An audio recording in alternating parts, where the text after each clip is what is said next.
Good morning. In today's headlines, Florida residents are battening down the hatches. Forecasters say Hurricane Ian could intensify into a Category 4 hurricane as it approaches the coast. And a SWAT training exercise in Chicago turns into a live fire scenario as an uninvited suspect enters by fire escape. Russian President Vladimir Putin grants citizenship to Edward Snowden, a man U.S. authorities would like to put on trial for espionage. A success for NASA's planetary defense team. The DART planetary defense craft hits its target. It's an asteroid about 7 million miles away.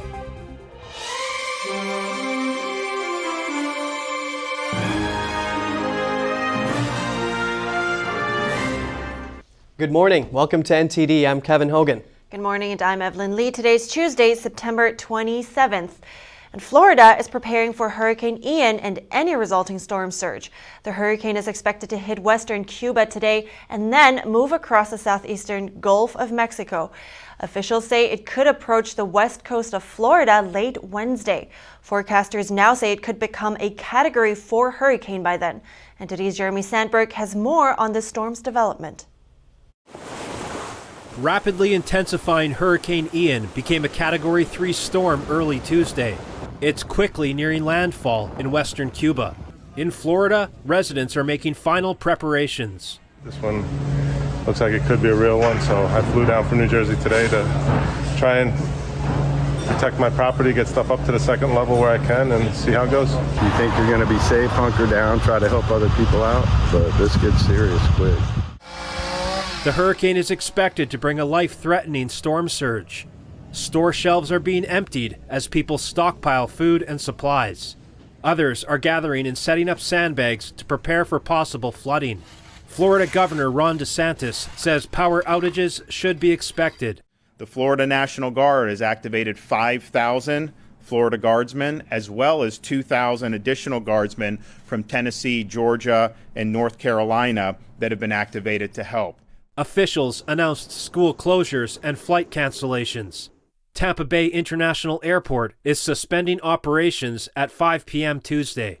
Mandatory evacuation orders have been issued for parts of Pinellas and Hillsborough counties. Emergency shelters have been opened. They say mandatory evacuation. It's time to go. Evacuation orders also went into effect for low-lying areas of Charlotte County, as well as in Sarasota, Hernando, and Manatee counties. So we're doing the best we can to prepare, and if needed, we'll evacuate, or I will evacuate if I need to. More evacuations are expected for some counties north, south, and inland of the Bay. Jeremy Sandberg, NTD News. Authorities ordered the evacuation of around 300,000 people at risk in the Tampa Bay region on Monday. And moving on to Chicago, police shot a man who infiltrated a SWAT training exercise. The police chief says the man grabbed 2 guns off a table and pointed them at officers. The man used a fire escape to climb up to the 5th floor. There, he entered a door propped open for ventilation. Officers were undergoing a SWAT training exercise at the time. One of the officers shot and wounded the man after he pointed the guns at them. Police say the suspect had asked where he could retrieve personal property before entering the building. A video shows him leaving the facility and then returning to infiltrate it. Paramedics took the suspect to the hospital with injuries not considered to be life-threatening. And Japan bids farewell to former Prime Minister Shinzo Abe in an elaborate state funeral. The ceremony started at 2 p.m. today local time, with Abe's ashes carried by his widow into the Nippon Budokan Hall in central Tokyo. Nearly 4,500 guests attended the service, including foreign dignitaries such as U.S. Vice President Kamala Harris, Prime Minister Modi from India, Australian Prime Minister Anthony Albanese, as well as President of the International Olympic Committee Thomas Bach. After a moment of silence, Prime Minister Fumio Kishida delivered a memorial address praising Abe's courage and dedication. Former Prime Minister Yoshihide Suga, Abe's right-hand man for many years, also gave remarks before attendees laid flower offerings and bowed in turn. In other news, President Vladimir Putin granted Russian citizenship to former U.S. intelligence contractor Edward Snowden yesterday. Snowden exposed the scale of secret surveillance operations by the National Security Agency 9 years ago. NTD's Daniel Monahan has the story. Edward Snowden says he became aware of abuses and was ignored after reporting them. But over time, that awareness of wrongdoing sort of builds up, and you feel compelled to talk about it. He fled the United States and was given asylum in Russia after leaking secret files in 2013. Those documents revealed vast domestic and international surveillance operations carried out by the NSA where he worked. Supporters consider Snowden a righteous whistleblower who wanted to protect American civil liberties. Meanwhile, U.S. intelligence officials have accused him of putting their personnel at risk and damaging national security. In 2020, a U.S. appeals court found the program Snowden had exposed was unlawful. It also declared that the U.S. intelligence leaders who publicly defended it were not telling the truth. He currently faces charges in the United States that could result in decades in prison. His name appeared in a Putin decree conferring citizenship on a list of 72 foreign-born individuals. State Department spokesman Ned Price commented on the U.S.'s current position on Snowden. Our position has not changed. Mr. Snowden should return to the United States, where he should face justice as any other American citizen would. The news prompted some Russians to jokingly ask whether Snowden would be called up for military service. Perhaps the only thing that has changed is that as a result of his Russian citizenship, apparently now he may well be conscripted to fight in Russia's war in Ukraine. Snowden's wife, Lindsay Mills, will also apply for citizenship. She gave birth to their son in 2020. Daniel Monahan, NTD News. Russian men are fleeing into neighboring Georgia to avoid being called up to fight in a war they do not agree with. This following Russian President Vladimir Putin's order to mobilize hundreds of thousands of reservists for the conflict in Ukraine. The exact number of people who have left Russia since Putin announced the mobilization last week is unclear, but an early picture is emerging of a substantial exodus. Scenes such as those at the Russia-Georgia border have also taken place at crossings with Kazakhstan, Finland, and Mongolia. Russia has not closed its borders, and guards generally appeared to be letting people leave. At one point on Sunday, the estimated wait to enter Georgia hit 48 hours, and more than 3,000 vehicles were lined up to cross the border. President Biden says his administration is cracking down on junk fees. He's urging companies from banks to cell phone providers and airlines to drop hidden fees.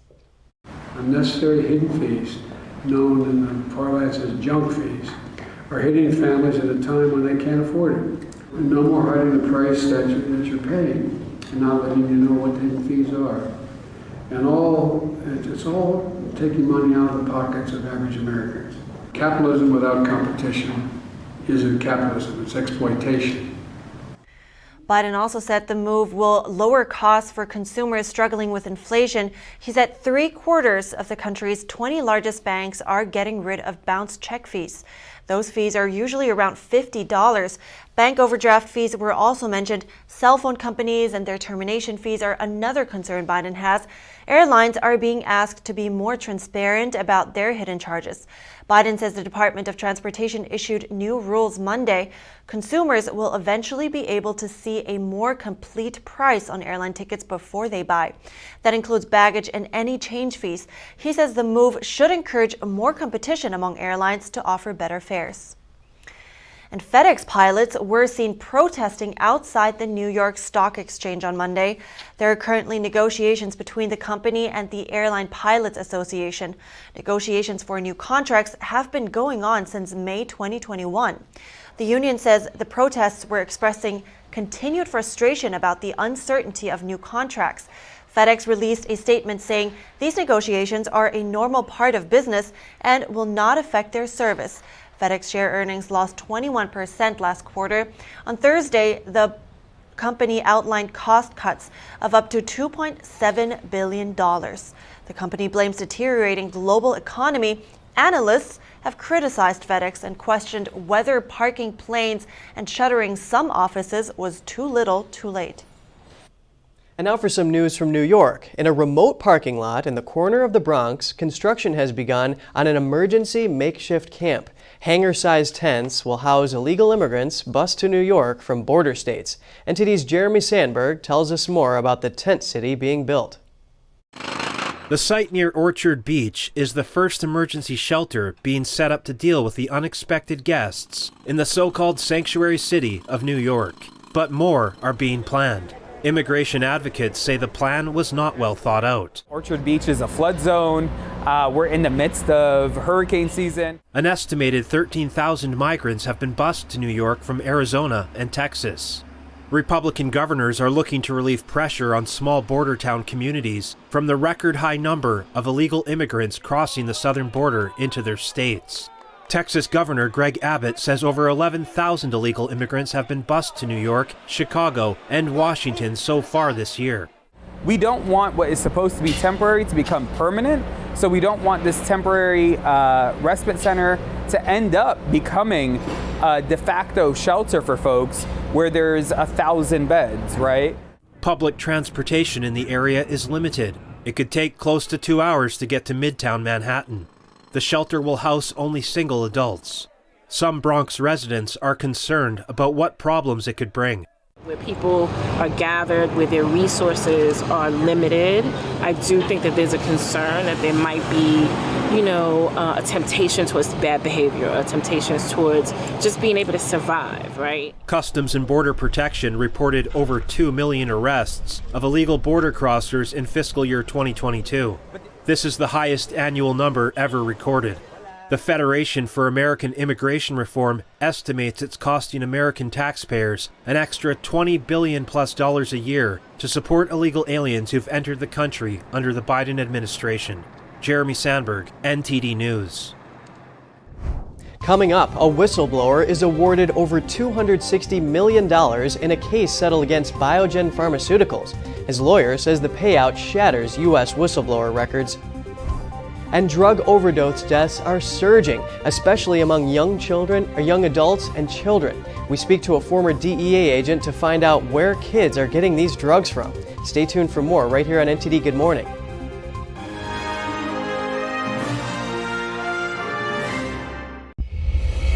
In every country communism gains power, authoritarianism and death followed in its wake. Communism promises a world without suffering, and yet does the exact opposite. The party dictates what is right and wrong. As an investigative journalist, I want to understand why.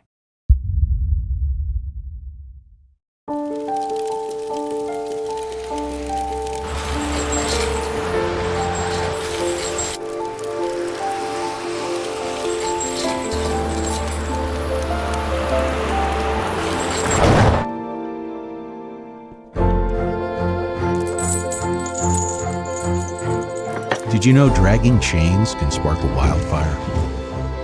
Only you can prevent wildfires.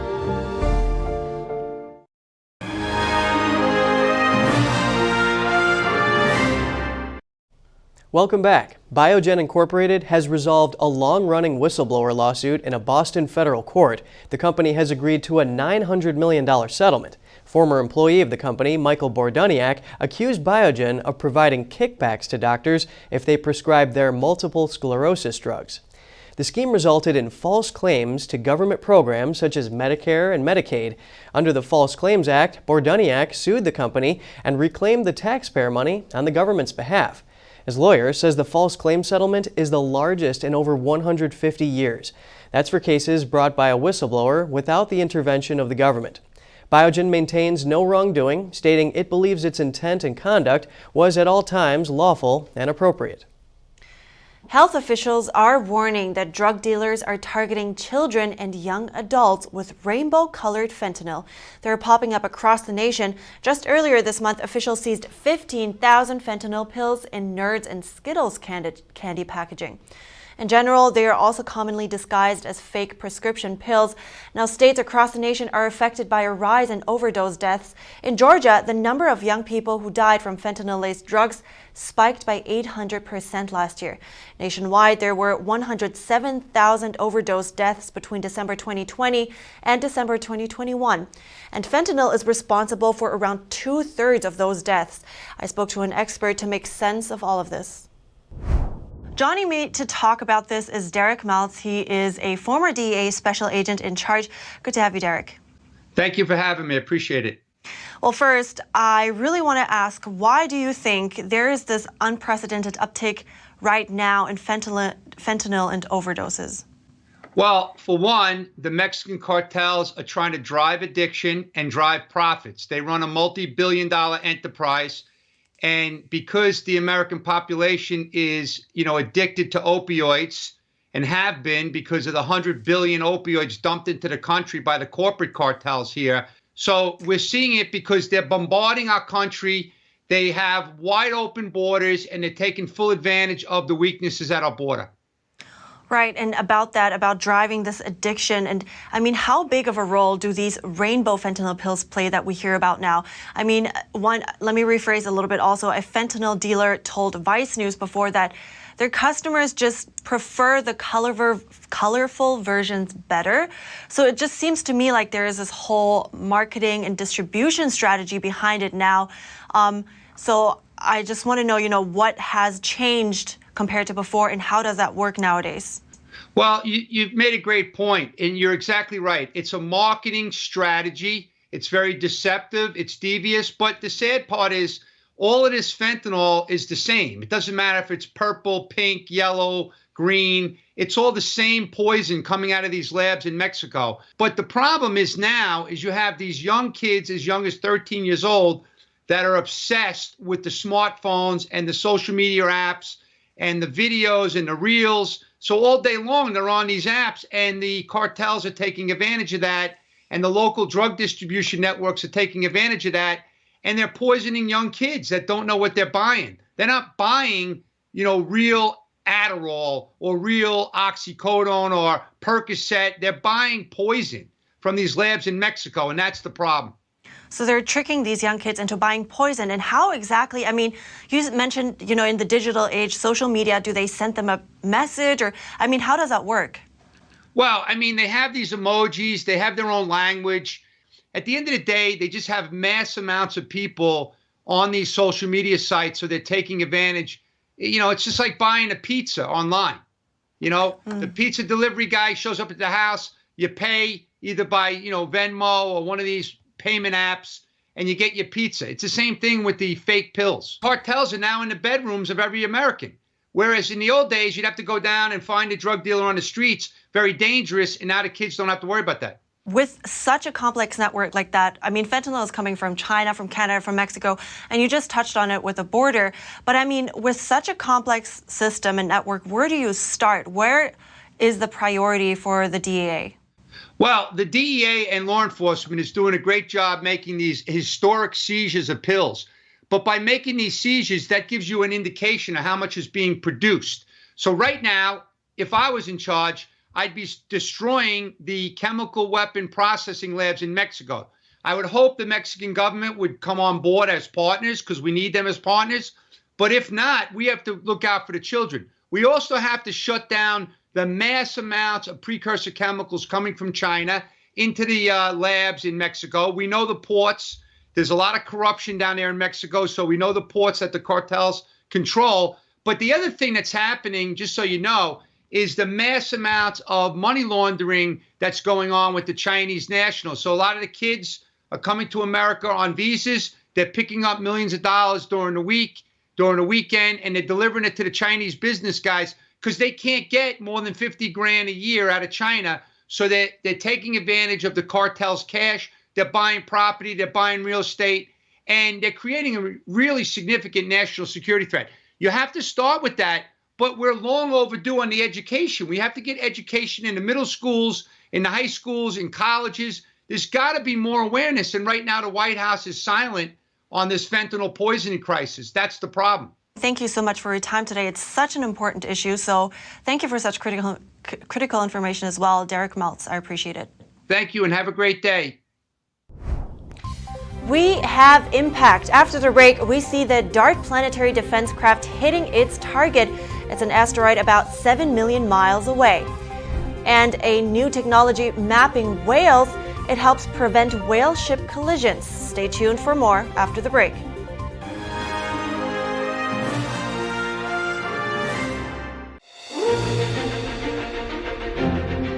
NTD's Capital Report. It's about getting answers.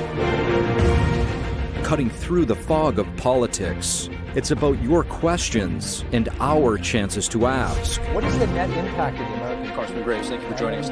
We're speaking to those in power to find out what does this mean for the people. We're here so you're in the know. The 2022 NTD 8th International Chinese Vocal Competition from September 30th to October 2nd will be held at Merkin Hall of the Kaufman Music Center in New York City. The competition invited vocalists from world-renowned Shen Yun Performing Arts to serve on its panel of judges. Semi-finals and finals are open to the public, and the ticket hotline is 888-477-9228. You can watch the finals live streamed at ntd.com.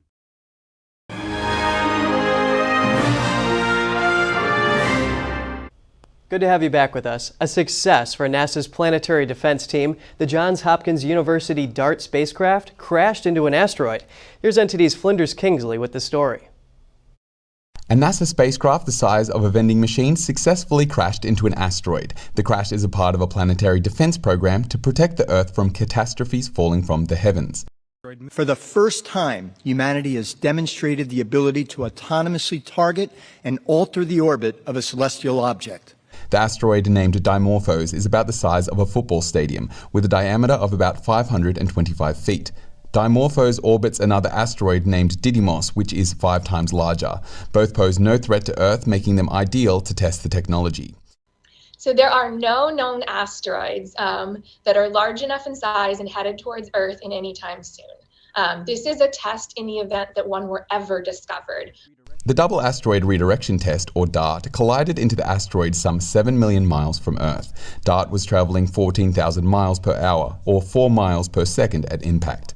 But the real thing that we're looking for is, does it change the orbit? And our models suggest that it's going to change the orbit by a little bit, but even a little bit is enough to matter. So even just a small change in the orbit could mean that the asteroid is on the other side of what it's orbiting in just a few weeks.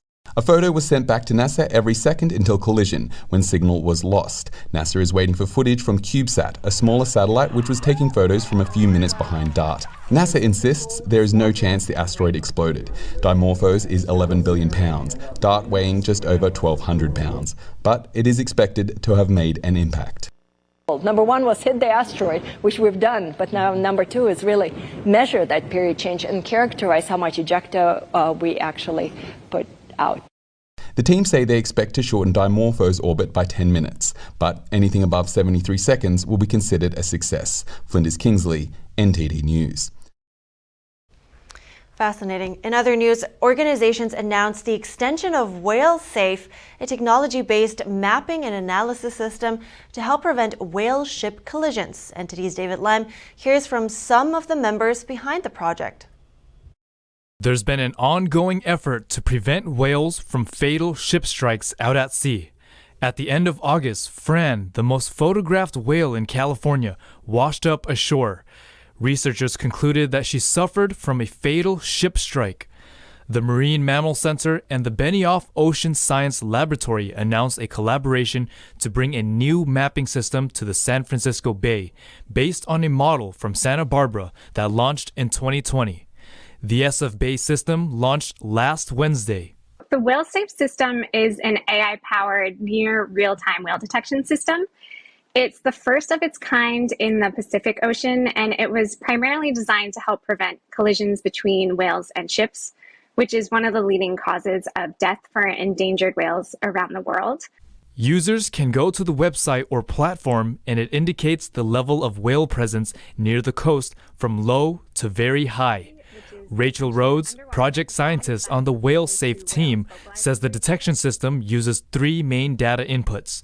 The first is an AI-powered acoustic buoy, which is essentially an underwater microphone that's listening to whales vocalizing to each other. It uses an onboard AI system to assess and identify the whale species. The second component is a model that forecasts blue whales. It has a map to let you know if there are likely to be blue whales. And then the third piece is the best computer of all of us. So we use sightings data collected by citizen scientists, naturalists, and researchers that are out on the water. All three are put together into a visualization to provide situational awareness to the public and sailors. Whales help regulate the environment, and a director with the Marine Mammal Center says these mammals are critical. They provide the base of the food chain, so everything that is small out there, they can produce through basically their pooping is the basis of life. And they can store as much carbon as 1,000 trees. The director said one of the partners integrated the Santa Barbara data into their fleet management software, so they have the info right there at their fingertips. WhaleSafe cites that ships that slow down to 10 knots in areas with high whale presence significantly reduce danger to whales. Rhodes says it's the most effective measure to reduce the number of deadly ship strikes. It gives whales a bit more time to get out of the way, and in the unfortunate case if they do get hit, it's less likely to be fatal. People can cause the biggest threats to whales, but we could also be their biggest champions. Rhodes and George say the team will continue outreach to shipping companies and the public with hopes of expansion. Their system was built to be scalable to other locations.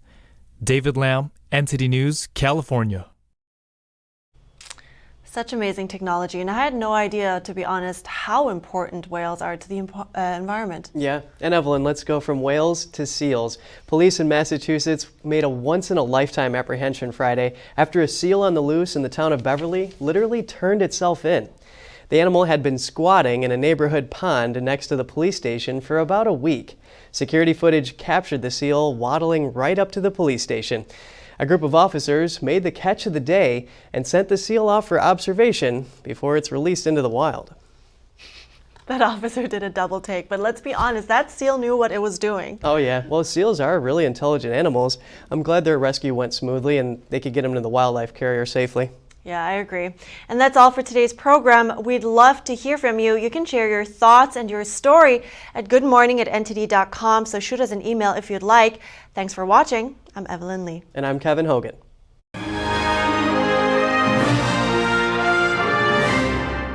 Thanks for watching us on YouTube. Did you know YouTube only keeps selective videos on its platform? So if you want to make sure you get the full picture, just subscribe to our newsletter. Go to newsletter.ntd.com and sign up. It's free.